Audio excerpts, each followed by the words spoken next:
সুপ্রিয় দর্শক, আজকে আমাদের মাঝে উপস্থিত রয়েছেন সঙ্গীত শিল্পী মোহাম্মদ মতিউর রহমান। শুভ সকাল, কেমন আছেন? আলহামদুলিল্লাহ।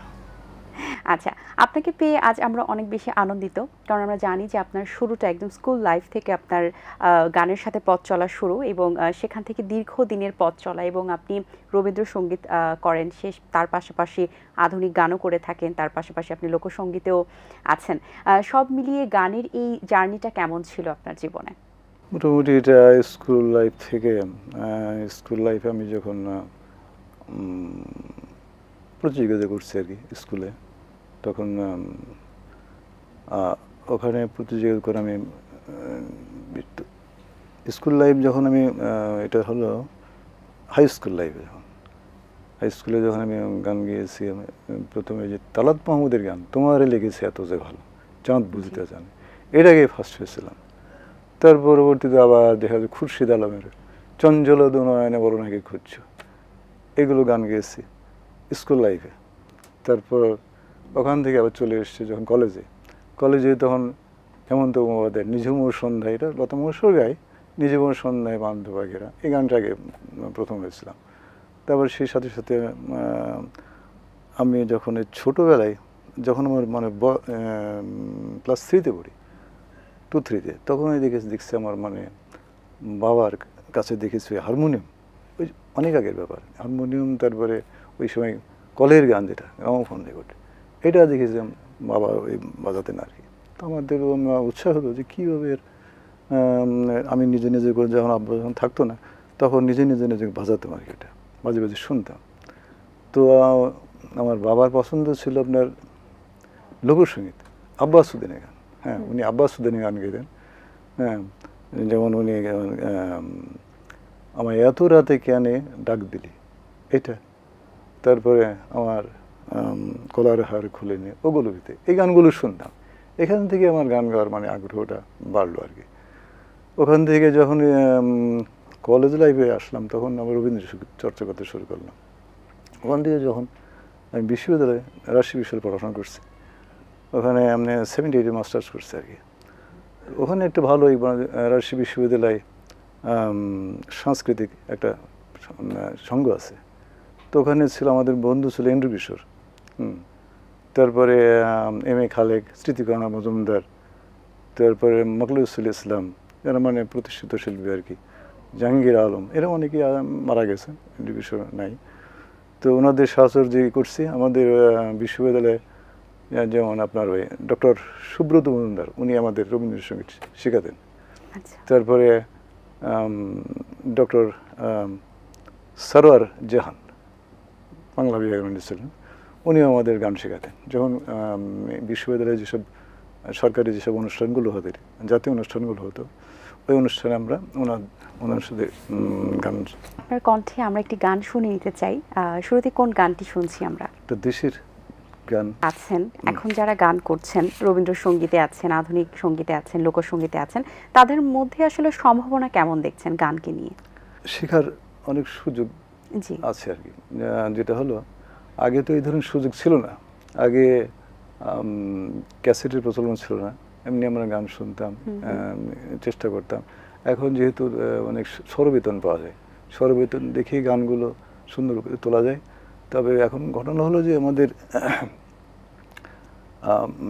চর্চা কম, চর্চাটা সবসময় রাখতে হবে। চর্চা যদি সবসময় থাকে এবং নোট ফলো করে গেতে পারে, তাহলে ভালো হবে। আর অনেকে দেখা গেল যে শুধু এই মোবাইলের উপরে নির্ভরশীল, মোবাইল থেকে গান টান ইয়ে করে প্র্যাকটিস করে এভাবে গান গায়। তো এটা ঠিক আছে, ওটা করে আরও সুন্দরভাবে গাওয়া যায়, তবে চর্চা রাখতে হবে আর কি।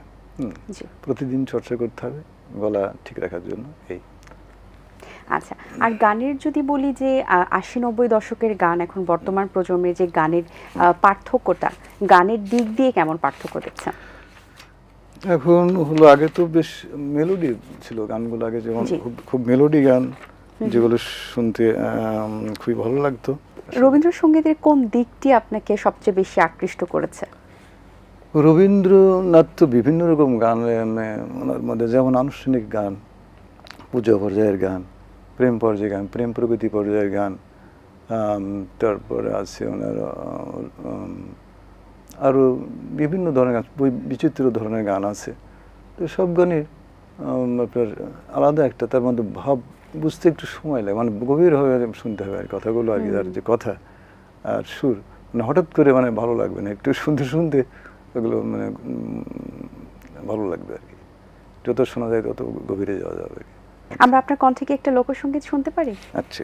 আমায় তোরাতে কেনে ডাক দিলি প্রাণ কোকিলা রে, আমায় তোরাতে কেনে ডাক দিলি, নিভাছিল মনের আগুন জ্বালাইয়া গেলি প্রাণ কোকিলা রে, আমায় তোরাতে কেনে ডাক দিলি। এটা হলো আমার বাবা গীত, এই জন্যই গানটার উপর আমার খুব ভক্তিটা বেশি আর কি। আচ্ছা, গান নিয়ে যারা এখন কাজ করছেন, আপনি গানের সাথে যুক্ত আছেন এবং টেলিভিশনে আপনি নিয়মিত একজন শিল্পী, সবকিছু মিলিয়ে গানের ভবিষ্যৎটা কেমন দেখছেন? গানের ভবিষ্যৎ ভালো, শেখার মানে অনেক সুযোগ আছে এখন, শেখার সুযোগ আছে। হঠাৎ করে হয়তো দুদিন মানে দেখে শিল্পী হয়ে গেলাম তা বললে তো হবে না, এটা চর্চা। আমি বলতে পারি না যে আমি পুরোপুরি জানি আর কি, কিছু আমার বহু শেখার আছে আর কি, গানের শেখার শেষ নাই। হ্যাঁ, 80-90 দশকের মতো গান কি এখন তৈরি হতে পারছে বা করতে পারছেন কেউ?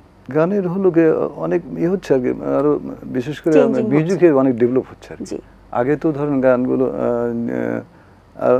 মিউজিকের উপরে গানগুলো শুনতাম, সিডিতে শুনতাম, রেডিওতে, আরো যেহেতু মিউজিক সঙ্গে মিউজিক ভিডিও এখন, হ্যাঁ মিউজিক ভিডিও আরো সুন্দর হয়, যেহেতু ভিডিও মিউজিক করাতে আরো সুন্দর হয়, মানে আর মনের গভীরে চলে যায় এটা আর কি।